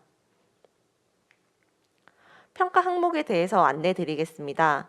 평가 영역은 크게 두 가지로 여가 친화 제도 60점과 여가 친화 문화 40점, 총 100점 만점입니다. 평가 지표를 보시면 여가 시간 확보, 여가 요건 제도화, 여가 활동 지원 총 20점씩이고요. 조직 문화, 최고 경영층 리더십, 직원 만족도가 20점, 그리고 각 시점씩입니다. 이 부분에 대한 세부 내용은 별점 안내에서 자세하게 말씀드리도록 하겠습니다. 이어서 인증 기준은 대기업과 공공기관 70점, 중견기업 65점, 중소기업 60점으로 여가 친화 인증 자격 충족을 위한 최소 점수라고 생각해 주시면 되겠습니다. 다음으로 특점 부분입니다. 먼저 포상 부분을 보시면 문화체육관광부 장관상 4점, 지역문화진흥원장상 4점, 특별상 2점으로 총 10개사에게 포상이 주어집니다. 또 여가 친화 인증마크 사용과 기획기사 등 홍보의 특전이 있고요. 우수 인증사 대상으로 문화가 있는 날 생활 속 문화활동 프로그램이 지원되며 한국출판문화산업진흥원에서 주관하는 인문학 강연이 진행됩니다. 다음으로 한국관광공사, 한국예술인복지재단 등 다양한 기관에서 지원하는 정부 인증제도의 우대와 가산점이 부여되니 꼼꼼하게 읽어보시고 타 인증제도에도 관심 가져주시면 좋을 것 같습니다. 여가 친화 지원 사업에 대한 특전은 지속해서 확대 추진 중이라는 점도 참고해 주시면 감사하겠습니다. 올해는 사전 컨설팅과 사후 컨설팅으로 나누어서 진행이 됩니다. 금일 자정까지 지역문화진흥원 누리집에서 사전 컨설팅 접수를 받고 있고요. 혹시나 아직까지 신청 못하신 기업 및 기관이 있으시다면 빠르게 신청 부탁드립니다. 다만 자체평가 채점 시 인증 기준 점수 미달에 해당하는 기업 및 기관을 대상으로 진행을 하기 때문에 사업 설명회가 끝난 후에 빠르게 자체평가를 하셔서 점수를 확인하시고 신청해 주시면 감사하겠습니다. 또한 2021년 평가 결과가 미흡한 기관 및 기관도 참여 가능합니다. 컨설팅 접수는 다시 한번 말씀드리면 오늘 자정까지 받고요. 컨설팅 시작은 6월 7일부터 13일까지 약 5일간 진행이 됩니다. 인증 유효 기간에 대해서 말씀드리겠습니다. 인증 유효 기간은 신규 인증 3년, 재인증 2년입니다. 신규 인증사는 3년 차가 되는 해에 재인증으로 신청해 주시면 되시고 재인증사의 경우 2년씩 연장된다는 점 참고해 주시기 바랍니다. 재인증사의 경우에도 절차는 신규 인증과 동일합니다. 네, 전체적으로 인증 절차를 설명해 드리면서 마무리하도록 하겠습니다. 여가 친화 인증 공모는 6월 30일 18시에 마감이 됩니다. 누리집에 나와 있는 것처럼 메일로 접수해 주시면 되시고요. 18시 이후에 접수된 서류는 심사에서 제외된다는 점 참고해 주시면 감사하겠습니다. 사전 컨설팅은 오늘 자정까지 지역문화진흥원 누리집을 통해 접수받으며 6월 7일부터 13일까지 진행됩니다. 7월에는 서류 검증과 온라인 설문조사가 진행될 예정이며 신청해 주신 기업 및 기관 대상으로 링크를 전달해 드리면 직원 규모에 맞게 설문조사를 독려해 주시면 됩니다. 8월에서 9월에 현장 조사가 진행되며 사전에 일정 조율 및 현장 조사 관련 안내가 진행될 예정입니다. 최종 심의는 10월에 이루어지고 최종 인증 결과가 발표됩니다. 11월에는 인증식이 진행되고요. 포상과 우수 사례 발표 등이 있을 예정이니 많은 참여 부탁드립니다. 전체적으로 간략하게 좀 설명드렸는데 궁금하신 부분은 향후 전화나 메일로 문의 주시면 빠르게 답변 드리도록 하겠습니다. 이어서 별첨 자료 작성과 관련해서 안내 드리도록 하겠습니다. 안녕하십니까. 교육영역팀 김보미입니다. 2022년 여가 친화 인증 공모 신청에 도움을 드리고자 각 기업 기관의 담당자분들이 작성하실 별첨 부분에 신청 양식 작성법에 대해 안내 드리겠습니다. 별첨 1의 사전 점검 페이지는 비교적 명료한 질문에 예, 아니오로 답변하기 때문에 작성에 큰 어려움은 없을 것으로 보입니다. 1-1의 하단표에는 주 52시간 시행 미준수, 근로환경 저해 및 위반, 사회적 무리, 비윤리적 행위 발생 등의 내용은 이번 인증 배제 대상에 해당되는 조건입니다. 다만 인증 배제는 여가 친화 인증 신청 자격과는 관련이 없으므로 해당되시더라도 자체평가지를 성실하게 작성 후 제출해 주시면 참고하겠습니다.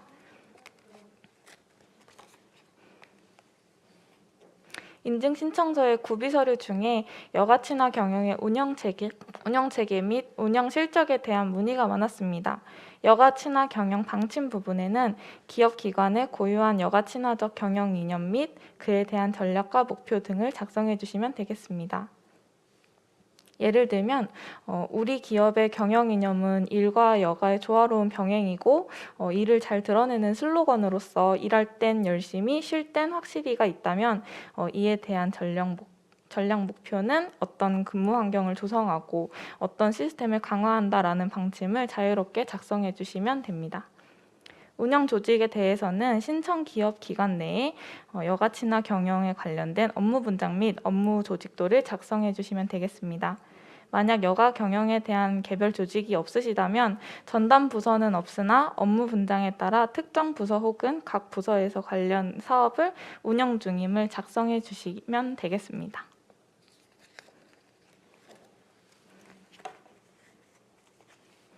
그리고 운영 프로세스 부분에서 여가 친화 경영에 대한 방침을 세우고 이에 대한 직원 수요 및 설문조사 등 여가 친화 경영을 구축하고 추진했던 과정들을 작성해 주시면 됩니다.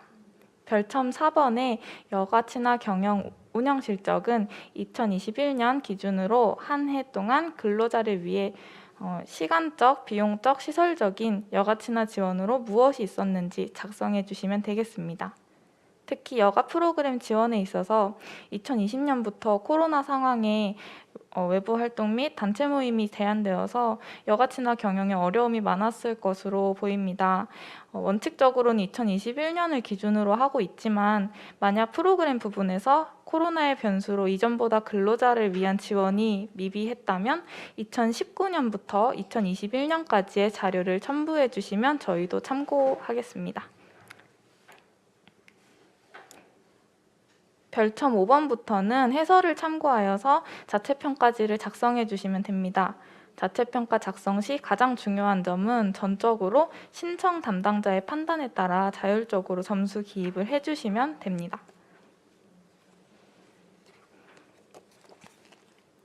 특히 평균 근로시간을 산정하기 곤란하다는 문의를 많이 주셨는데요.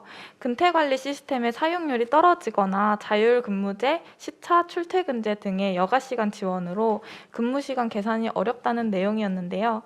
말 그대로 자체평가이기 때문에 기업 특성에 의한 사항은 담당자분들이 직접 판단하여서 작성해 주시고 관련된 규정들을 근거자료로 증빙해 주시면 저희가 참고하겠습니다.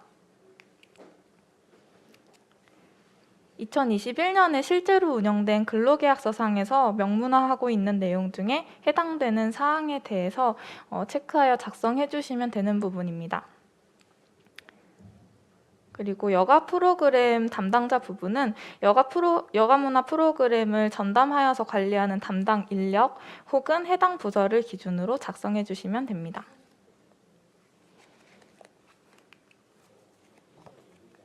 반반차 휴가제의 규정 여부를 우선 작성해 주시면 되는 페이지입니다. 평가 방법에서 실사용에 관련된 내용은 현장 평가에 따른 점수 반영의 기준으로 이해해 주시면 됩니다. 다음은 보상휴가 및 특별휴가에 대한 부분입니다. 소정의 연차휴가 외에 보상휴가 및 특별휴가 운영 여부에 대해서 작성해 주시면 됩니다. 이런 부분은 이미 많은 기업 및 기관에서 잘 이해하고 있다고 생각하여서 조금 속도감 있게 진행하겠습니다.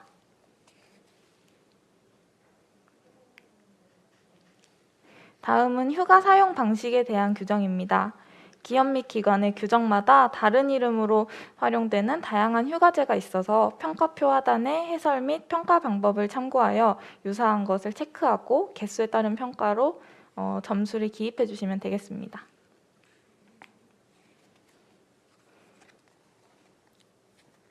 별점 5번에 3번 여가활동 지원 평가 방법에 대해 설명드리겠습니다.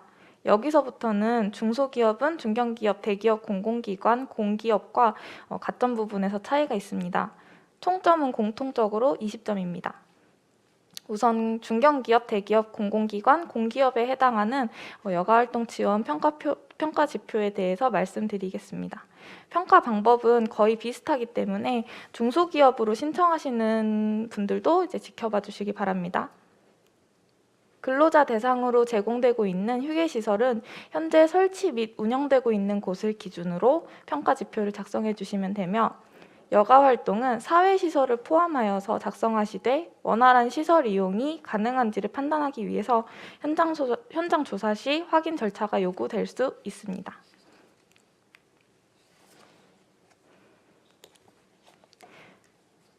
여가활동 지원 부분에서 복지비, 복지카드, 복지포인트 등으로 근로자들이 직접 복지제도를 사용 가능한 선택적 복지후생제도를 운영하고 있다면 3점으로 기입해 주시면 됩니다. 다만 의료비나 자녀 학원비 등 여가가 아닌 개인의 최소한의 생활에 해당하는 지원은 해당되지 않습니다. 3-4번은 동호회 지원금이나 교육비, 여가활동 지원을 자율적으로 사용할 수 있는 비용 지원 복지제도가 해당됩니다. 다만 앞서서 설명한 선택적 복지후생제도와 이제 중복되는 비용 지원 부분은 제외하고 작성해 주시면 됩니다.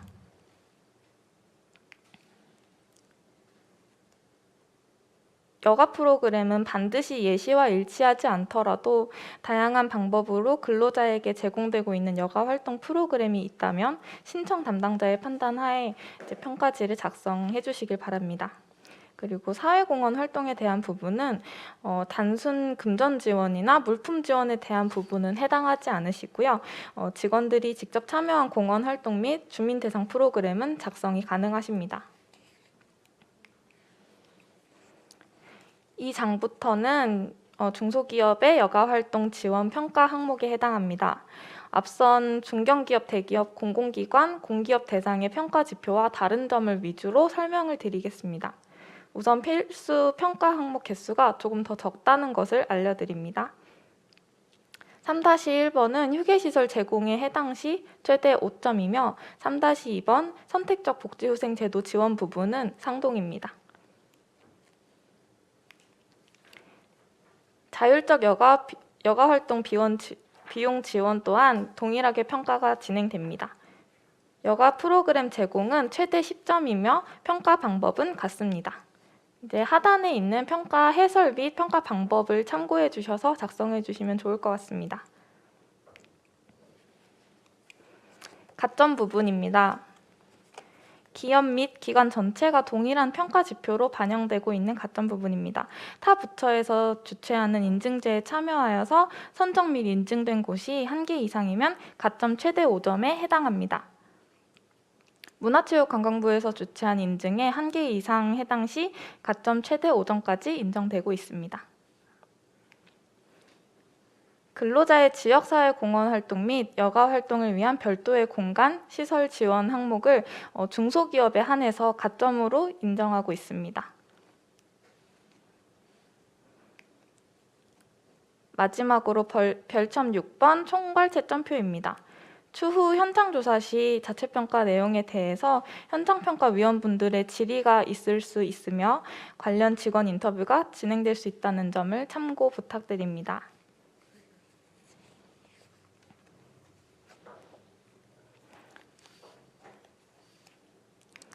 이어서 질의응답이 있겠습니다.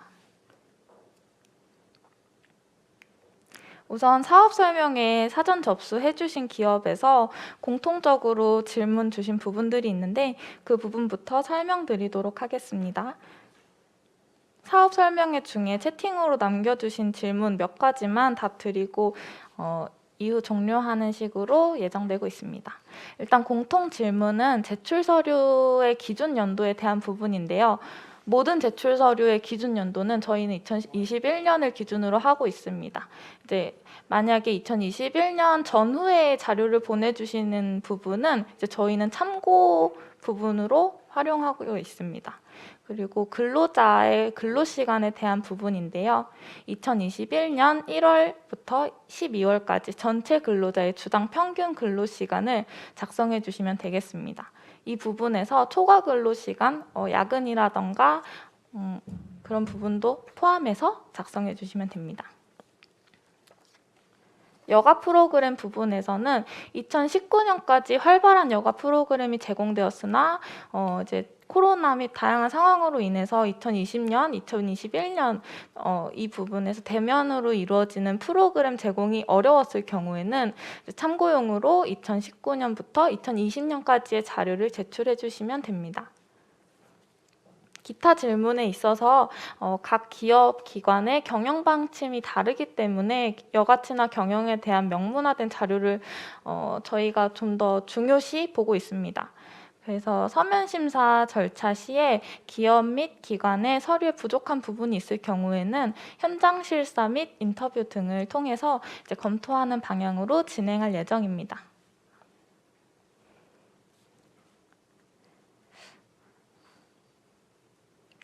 네, 현재 지금 채팅방으로 질문들을 많이 올려주고 계시는데요. 먼저 올라온 내용들을 저희가 답변할 수 있는 부분에서 좀 최대한 답변 드리도록 하겠습니다. 첫 번째 김용민님 질문으로 사전 컨설팅 관련해서는 어떤 내용으로 컨설팅을 받는지 궁금하다고 질의를 주셨어요. 사전 컨설팅은 이제 전반적인 컨설팅이라고 생각을 해주시면 되시고요. 현재 기업 및 기관에서 진행하고 계시는 여가치나 경영에 대한 전반적인 이제 고민이나 이야기부터 어떠한 이제 기업에서 사례가 궁금하다라는 그런 사례적인 부분들을 좀 질의를 하실 수도 있고요. 또 이제 점수가 이제 좀 미달되는 그런 부분에 대해서 어떤 부분에서 기업이 좀 추가 점수로 가점을 좀 받을 수 있는지에 대한 부분들을 저희 컨설턴트 선생님들과 함께 논의를 할 수 있는 부분들, 그리고 올해 혹시나 인증이 불가능하다라는 이제 이야기를 들었을 때 내년으로 그러면 어떻게 서류들을 좀 준비해 나갈 수 있는지까지 좀 전체적인 컨설팅이라고 생각을 해주시면 좀 좋을 것 같습니다. 네. 그리고 지금 현재 좀 점수가 좀 애매하다라고 하시는 분들도 자체 평가니까 평가하셔가지고 좀 올려주시면 좋을 것 같고요. 그리고 그 컨설팅 같은 경우에는 저희가 사업 설명회 공모 나간 것처럼 공지사항에서 신청 가능하시고 들어오셔가지고 이제 기업별로 저희가 질문을 할 수 있게끔 되어 있어요. 신청하시면 어떤 부분이 조금 고민이다, 어떤 부분 좀 질문하고 싶다라고 말씀을 해주시면 그 부분을 좀 중점적으로 해가지고 컨설팅을 좀 해드리도록 하겠습니다. 다음으로 임지민님 질문으로 특별휴가 운영 항목 중에 여름 휴가를 별도로 제공하는 경우 5번 그 외 연차 휴가와 별도로 부여되는 유급 휴가에 해당될까요?라고 질문을 주셨는데요. 이 부분은 이제 그 5번에 해당이 가능하시고요. 그 특별 휴가 운영 규정이 있으시면 그 명문화된 자료를 첨부를 해주시면 좋을 것 같고, 그리고 실제로 특별 휴가, 여름 휴가를 이제 사용하신 그런 내역들, 휴가 신청서라던가 내부 결제 자료 등을 준비해 주시면 가능하실 것 같습니다.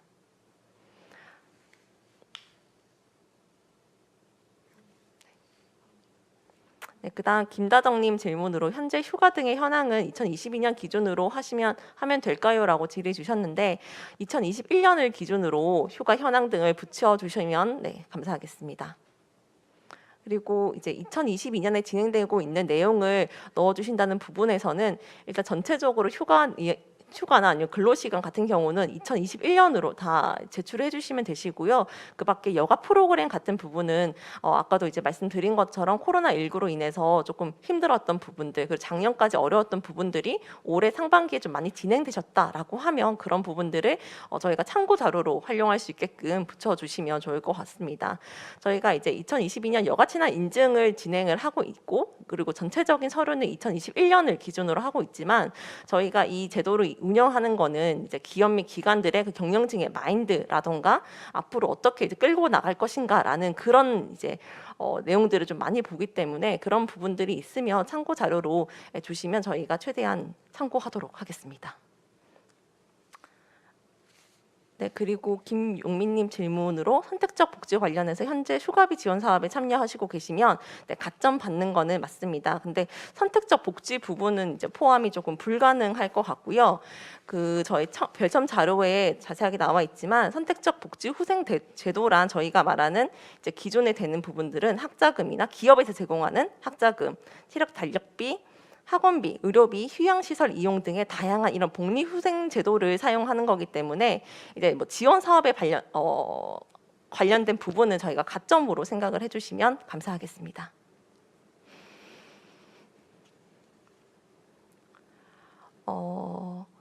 휴게 공간의 경우 한영진님 질문입니다. 휴게 공간의 경우 공유 오피스의 휴게 시설, 카페테리아, 휴게 장비 등을 이용할 수 있을 경우 휴게 공간 제공으로 보아도 되는 것일까요? 일단 카페테리아 같은 부분이 저희가 휴게 공간으로 인정되는 부분이기 때문에 일단 휴게 공간으로 생각하시는 이런 그런 부분들을 다 이제 사진이라던가 자료들 준비하셔가지고 제출해 주시면 될 것 같습니다. 최미연님 질문입니다. 사회복지시설 경우 공공기관 등으로 해당되는지, 그리고 어디에 해당되는지 이제 궁금해하셨는데 저희도 이 부분은 좀 같이 이야기를 해봐야 될 부분일 것 같아서 사업 설명회가 끝난 후에 저희 전화 주시면 저희가 이 부분 같이 좀 확인하도록 하겠습니다. 네, 김용택님 질문입니다. 여가치나 문화 40점, 100점 중에 조직문화 20점, 경영층 리더 10점은 어떤 방식으로 평가되는지 질의 주셨는데요. 이 부분은 저희가 현장 조사에서 진행되는 부분이라고 생각을 해주시면 되시고요. 조직문화 20점은 저희가 이제 서류 검토 후에 설문조사가 진행이 됩니다. 그러면 그 설문조사 링크를 신청해주신 담당자분에게 전달 드릴 거고요. 그 링크를 이제 직원들의 규모에 따라서 설문조사를 진행해 주실 겁니다. 그러면 그 내용을 가지고 점수화하는 거고요. 그리고 나머지 이제 같은 경우는 이제 10점 부분은 저희가 현장 조사 때 CEO 인터뷰라던가 인직원 인터뷰가 진행이 됩니다. 거기서 얻는 점수로 진행이 됩니다. 네, 근로자 동호회 지원 사항에 관련해서 최준수님이 질문 주셨습니다. 코로나로 인해서 동호회 활동이 아마 좀 어려웠던 기업들이 많으실 거예요. 그래서 2019년부터 2021년 자료, 3년간의 자료를 제출해 주시면 저희가 참고로 보도록 하겠습니다. 실적 증빙 서류의 경우 현장 조사 때만 준비하면 되는지 아니면 서류 접수할 때 증빙 자료 같이 보내야 하는지에 대해서 문의 주셨는데요. 되도록이면 서류 접수하실 때 준비하실 수 있으면 좋을 것 같아요. 그럼 저희가 일단 확인할 수 있는 부분은 확인하고 현장 조사 때는 그 부분을 조금 편하게 좀 볼 수 있는 부분이 있을 것 같아서 준비해 주시면 좋을 것 같습니다. 6번.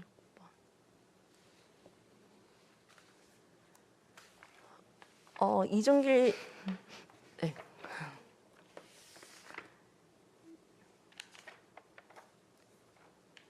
이중길님께서 1번, 6번 한글 별첨 양식 외에 제출 서류 중 7번 여가치나 경영 운영 실적에 대한 증빙에 대해서 한글 파일로 준비해서 보내야 할 거 있는 자료들을 좀 증빙해서 보내주시면 좋을 것 같고요. 근데 어떤 증빙이어야 하냐에 대해서 좀 궁금하시면 이 부분은 저희가 전화나 아니면 메일로 주시면 친절하게 안내드리도록 하겠습니다. 사전 점검표에 아니오가 있으면 지원이 불가하나요? 아니, 그런 부분은 아니고요. 사전 점검표에서 이제 아니오라고 체크할 수 있는데 그 보시면 문항이 이제 10개에서 14개 이상이면 지원이 가능하지만 그 미치면 저희가 이런 부분이 있어야지 저희가 영화 친화 경영이다라고 이제 보는 부분이다라고 생각을 해주시면 될 것 같고요. 그리고 뭐 전체적으로 14개 이상, 뭐 10개, 14개 다 된다고 하더라도 저희가 다 인증된다라고 그런 여부는 보장드리기는 힘들다는 점 참고해 주시면 좋을 것 같습니다. 평가 시 커트라인 점수가 넘어가면 인증이 무조건 되는 건가요? 무조건이라는 말이 참 어려운 말일 것 같은데요. 근데 일단 저희가 커트라인 점수를 기본 점수를 하고 있기 때문에 그 점수가 가장 최소점이라고 생각을 해주시면 좋을 것 같습니다.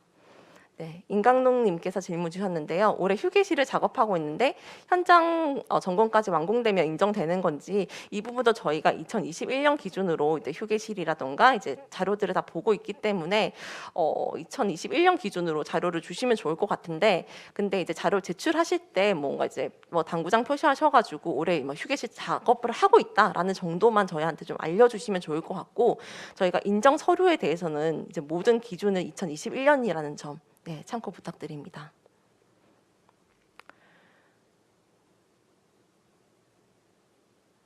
김다정님 질문입니다. 휴가 운영과 관련해서 장기 근속 휴가 등이 혹시 올해부터 진행이 되는 걸까요? 올해부터 진행되는 거는 저희가 운영에 실적으로는 조금 보기가 어려울 것 같고요. 저희가 2023년에 이제 지원하시면 이 부분은 운영 실적에 들어가지만 저희 모든 기준은 2021년으로 네, 봐주시면 좋을 것 같습니다. 평가 최소 점수를 상회했는데 인증을 못 받는 경우가 있는지 있다면 어떤 경우인지 박근선님이 질문 주셨는데요.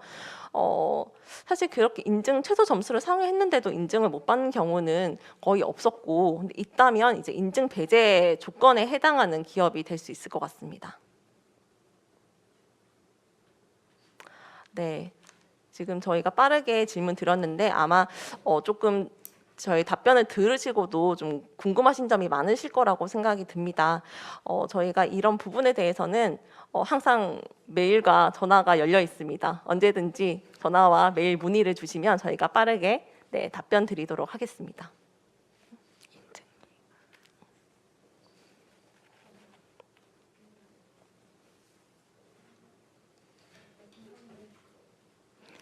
네, 추가로 이제 저희가 질문 받았던 내용 중에 인증 기간에 대해서 한 번 더 말씀을 드리면 인증 기간은 이제 신규 인증의 경우에 인증 수여식으로부터 3년간 인증 유효 기간임을 안내드리고요. 그리고 재인증의 경우에는 인증서에 기재된 일자를 확인하시고 해당 일자를 기준으로 재인증 신청 여부를 확인해 주시면 되겠습니다. 그리고 예를 들어서 재인증 대상을 말씀드리면 2019년에 신규 인증을 받은 곳은 올해 신청하셔야 인증 만료 전에 재인증을 받으실 수 있다는 점 안내드리고요. 2020년에 재인증을 받으신 기업에 대해서는 올해 신청하시고 재인증 연장을 받으시길 바랍니다. 그리고 여가친화 인증 사업은 준비사항 및 전 과정에서 소요 비용이 들지 않는다는 점 참고 부탁드립니다. 저희 이것으로 사업 설명회 진행을 마치겠습니다.